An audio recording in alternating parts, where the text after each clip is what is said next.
अल्हम्दुलिल्लाहि रब्बिल आलमीन वस्सलातु वस्सलामु अला खातमिन नबिय्यीन अम्मा बाद फ़अऊज़ु बिल्लाहि मिनश शैतानिर रजीम बिस्मिल्लाहिर रहमानिर रहीम। Kanzul Madaris board HEC recognized lecture M1 mathematics की वीडियो सीरीज़ में आज आपसे एक बड़ा इम्पोर्टेंट टॉपिक डिस्कस करने जा रहे हैं। तलबा किराम, आप सब के सब इस वक्त अपने इम्तिहानात की तैयारियों में मशगूल होंगे और हर लेवल पर मैथ्स के पेपर को सॉल्व करने के लिए एक टॉपिक है फैक्टराइजेशन। यानी फैक्टराइजेशन मतलब तजज़ी करना। तो ये तजज़ी करना क्या है और इसकी मुख्तलिफ़ सूरतें, ये एक कॉम्प्रिहेंसिव लेक्चर आपके साथ शेयर किया जा रहा है जिसमें आप 6th to 10th वहाँ उस लेवल तक ये टॉपिक जो है वो पेपर में आपके काम आएगा। आइए आज के लेक्चर की तरफ। What is factorization? Factorization factor से है मीन अज्जा, और फैक्टराइजेशन अज्जा में तकसीम करना। यानी दिए गए सवाल को आप मुख्तलिफ मेथड यूज़ करते हुए अज्जा में सिंपल उनकी क्लासिफिकेशन करते हुए सिंपल फॉर्म में उन्हें लाएंगे। तो इसमें डिफरेंट केसेस हैं, इन डिटेल तो आपकी बुक के साथ डिस्कस किए जाएंगे।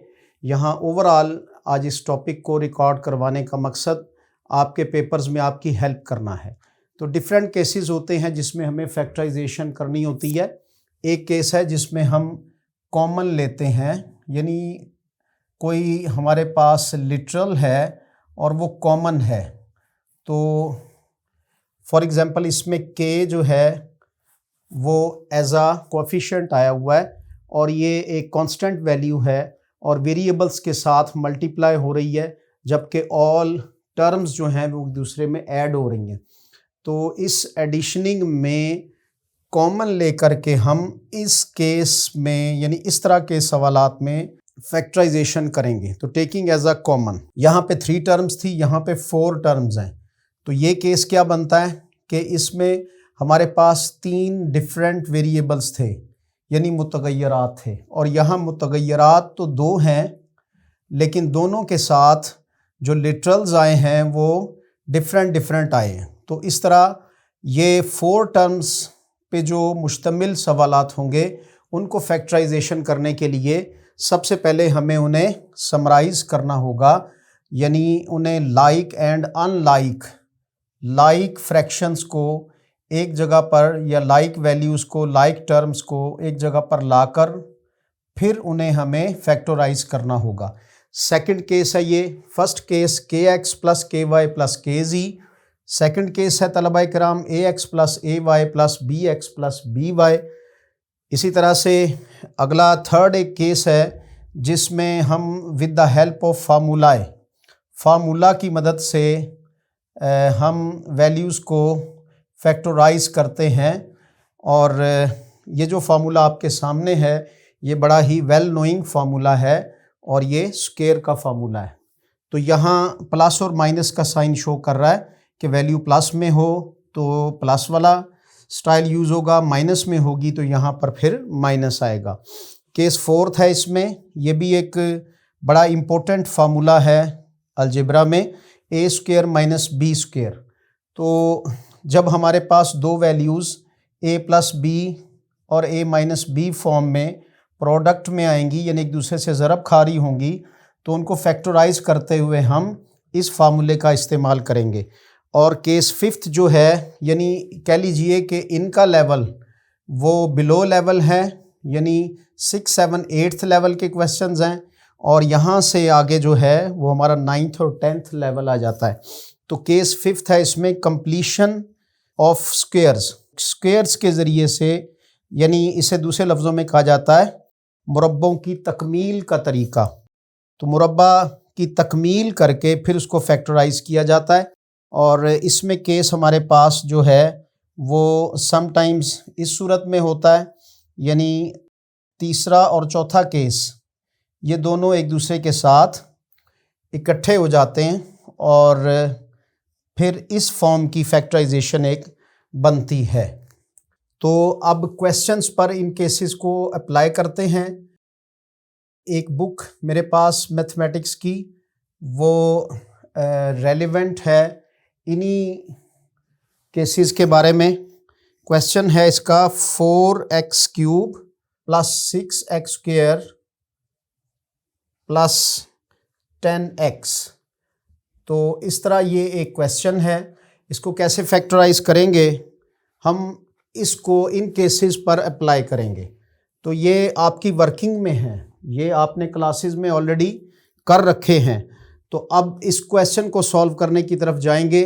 सॉल्यूशन इसका क्या आएगा हमारे पास। फर्स्ट ऑफ ऑल हम देखेंगे ये किस केस में लाई कर रही। तो आप देखें इनमें वेरिएबल मौजूद है, बट ये है कि वेरिएबल की पार्स जो है उनका रैंक डिफरेंट है, क्यूब, स्क्वायर एंड 1। लेकिन तीनों वेरिएबल जो हैं वो सेम है, यानी x वेरिएबल इसमें पाया जा रहा है। इसके साथ लिटरल्स या कोएफिशिएंट्स मौजूद हैं 4, 6 और 10। तो इनमें देखेंगे क्या कॉमन आ रहा है, मतलब पहले वाला केस है ये। तो इस केस में फर्स्ट ऑफ ऑल हम इसके कोएफिशिएंट्स में कॉमन देखेंगे, तलाश करेंगे। तो जब हमने देखा तो पता चला कि 4, 6 और 10 यानी 4, 6 एंड 10 जो हैं ये तीनों के तीनों 2 पर डिवाइड हो जाते हैं। तो यहाँ 2 एज आ कॉमन आ जाएगा। फिर हम उसकी सेकंड टर्म के साथ जो वेरिएबल लगा हुआ है उसको वॉच करेंगे, तो वहाँ x मौजूद है और मैक्सिमम पार 3 है, तो 3 कॉमन नहीं आ सकता। x अकेला यानी सिंपल 1 पार इसकी कॉमन आ सकती है। तो इस तरह से हमने इसको डिज़ाइन कर लिया। अब इन तीनों में से हमें क्या करना है कि कॉमन उठाना है। तो इसका मैं मेथड आपको बता देता हूँ। पूरा मेथड असल में तो आपको पेपर में बैठे हुए तो खुद ब खुद ही ये सॉल्व कर लेना है, यानी कैलकुलेशन इन योर माइंड। लेकिन अगर आप इसको बाकायदा करना चाहते हैं तो रफ में फिर क्या करेंगे, आप पहली वैल्यू को इस कॉमन पर डिवाइड करेंगे। तो जब आप डिवाइड करेंगे तो यहाँ ये 2 के टेबल पे कैंसिल होगा, और जो फार्मूलाज आपने लॉज ऑफ एक्सपोनेंट में पढ़ रखे हैं तो आपने वहाँ पढ़ा हुआ है कि जो माइनर पार होती है वो मेजर में से जाकर डिवीजन की सूरत में तफरीक हो जाती है, यानी सब्ट्रैक्ट हो जाती है। तो इस तरह इसका आंसर हमारे पास फिर क्या आएगा, 2x²। तो यानी ये वो प्रोसेस है जिसके ज़रिए से आप तमाम टर्म्स को कॉमन पर डिवाइड करते चले जाएंगे। जब आप इसको डिवाइड करेंगे तो यहाँ से आपको आंसर क्या मिला, 2x² प्लस 2 के टेबल पे 6 कहाँ आएगा, 3 पर। x² में से 1 पार निकल गई तो क्या बचा, ओनली x। फिर आगे चलिए 10 किस पर डिवाइड हो रहा है, 2 पर। और 2 कितने बार 10 होता है, 5 टाइम्स। x की पावर 1 और x की पावर 1 ये दोनों सेम पार हो गई, एक दूसरे में से माइनस हो जाएंगी। तो दैट इज़ द आंसर। देखिए ओनली 1 लाइन में आप आंसर तक पहुंच गए हैं। केस आपको पता होगा तो फिर आप उस पर वो वाला मेथड यूज़ करेंगे। तलबा किराम, अब देखिए कुछ और एग्जांपल्स हैं हमारे सामने। x - 2y plus ax - 2ay। तो इसमें हम क्या चेक करेंगे, इसको केस 2 की तरफ लेकर के जाएंगे तो देखेंगे इसमें y वेरिएबल और x वेरिएबल ये दोनों कॉमन है। तो ये वाली वैल्यूज़ जो हैं यानी इन्हें लाइक एंड अनलाइक टर्म्स कहते हैं, तो इनको हम सेम प्लेस पे ले आएंगे और y वाले वेरिएबल्स की वैल्यूज़ अलग हो गई, x वाली अलग हो गई। अब ये एक सिमेट्री में आ गई, एक तरतीब में आ गई। अब यहाँ से अब हम कॉमन लेंगे जब, तो यहाँ x कॉमन आएगा और अंदर हमारे पास क्या आया, 1 + a और माइनस यहाँ से अब हम 2y कॉमन लेंगे और अंदर हमारे पास ये -1 और ये माइनस इस माइनस को प्लस कर देगा। 2 भी बाहर चला गया है, y भी बाहर आ गया है, तो अकेला 1 + a रह जाएगा। तो यानी ये 1 स्टेप आंसर है और इसके 3 स्टेप में जाके इसका आंसर आया है। और इसी तरह से ही आपको मार्क्स पेपर में अवार्ड किए जाएंगे। अब 1 + a ये इन दोनों टर्म्स में कॉमन आ गया और ये वाली वैल्यूज़ जो थी वो अनकॉमन थी, तो ये अब अंदर आ जाएंगी। ये है इसका आंसर। 3 स्टेप में सेकंड केस आपने देखा कि किस तरह से सॉल्व हुआ है। तो तलबा किराम, आप केसेस को याद रखने के लिए क्वेश्चंस को बाकायदा हाथ से सॉल्व करें। अब ये एक और डिफरेंट एग्जाम्पल हमारे सामने आई है, इसमें यहाँ पर वेरिएबल ही मौजूद नहीं है, कांस्टेंट वैल्यू सिंपल आ गई है जी। तो अब हम इसको स्टार्ट कहाँ से लेंगे, इसमें देखेंगे इन दोनों में से लिटरल या कांस्टेंट क्या कॉमन है। तो 8 कॉमन हुआ, अंदर हमारे पास क्या आया 8 माइनस एक्स प्लस, आप इनमें देखिए अब हमारे पास दोनों में क्या कॉमन है, तो यहाँ पे 2 कॉमन है, 16 और 2 सेम टेबल पे डिवाइड हो जाते हैं और साथ में y कॉमन है। तो 2 के टेबल पे 8, y पहले बाहर जा चुका है, 2 बाहर जा चुका है, y भी बाहर जा चुका है, अंदर क्या रहा हमारे पास माइनस का x। तो फिर दोबारा अगले स्टेप में सेकंड टाइम कॉमन लेंगे। अब ये वाली 2 वैल्यूज़ जो हैं वो यहाँ पर कॉमन आ रही हैं और ये एज अ सेकंड कॉमन होगी। तो इस क्वेश्चन का आंसर हमारे पास वो 2 स्टेप में निकल आया है। मतलब ये कि ये क्वेश्चन 3 स्टेप में सॉल्व हुआ है, इसलिए कि इसको पहले अरेंज करना पड़ा है और इसको हमने अरेंज नहीं किया, ये ऑलरेडी अरेंज था। इसका आंसर जो है वो हमारे पास 2 स्टेप में आया। आगे चलिए, इसी तरह की एक और एग्जाम्पल देखिए, 3a² minus a² b plus 3ac minus abc। तो ये भी 4 टर्म आ गई हैं। इसमें लाइकिंग और अनलाइकिंग ये अब डिफ्रेंशिएट करना मुश्किल हो जाएगा, क्योंकि यहाँ पे a² है और a² इधर मौजूद है और यहाँ a चारों में मौजूद है। यहाँ b देखें तो इस केस में b मौजूद नहीं है और इसमें भी नहीं है, यहाँ पर है। तो इसका स्टाइल फिर क्या होगा, इसको लाइक अनलाइक मेथड पर जाने की बजाय डायरेक्ट ही कॉमन लें। तो इसमें से हमारे पास कॉमन आ जाएगा a², यानी मुश्तरिक लेना। अंदर क्या रहा 3 माइनस b प्लस, इन दोनों में क्या मुश्तरिक क्या कॉमन है, 3 तो मुश्तरिक नहीं है। फिर कौन सी वैल्यू, वेरिएबल में गए तो a दोनों में मुश्तरिक है और साथ में c दोनों में मुश्तरिक है। इसका मतलब ac इसमें से कॉमन आया। तो अंदर हमारे पास यहाँ से क्या बचा 3 और माइनस b। तो देखिए अब ये फर्स्ट स्टेप में क्वेश्चन इस शेप में आ गया है। तो सेकंड स्टेप में अब हम इसका सेकंड टाइम कॉमन जब लेंगे तो we shall be on the answer. इस तरह से आए a² प्लस ac, इस तरह से 2 स्टेप में ही ये क्वेश्चन हमारा कंप्लीट हुआ। तो पेपर में ये क्वेश्चन सॉल्व करना कोई इतना मुश्किल नहीं है, सिर्फ आपको स्टेप वाइज और केस वाइज चलना होगा। अब हम तलबा किराम केस 3 से रेलेवेंट एक एग्जाम्पल आपके सामने लेकर आए हैं। इसमें देखिए 3 टर्म्स हैं और 3 टर्म्स में से अगर हम कॉमन लेने जाएंगे तो भी कोई ना कोई वैल्यू कॉमन तो निकल आएगी, लेकिन जब हमें मेंशन कर दिया जाए कि आपने इसको according to this formula solve करना है, मतलब आपकी फैक्टराइजेशन इससे मुतल्का होनी चाहिए, तो फिर हमें इस फार्मूले पे जाना होगा।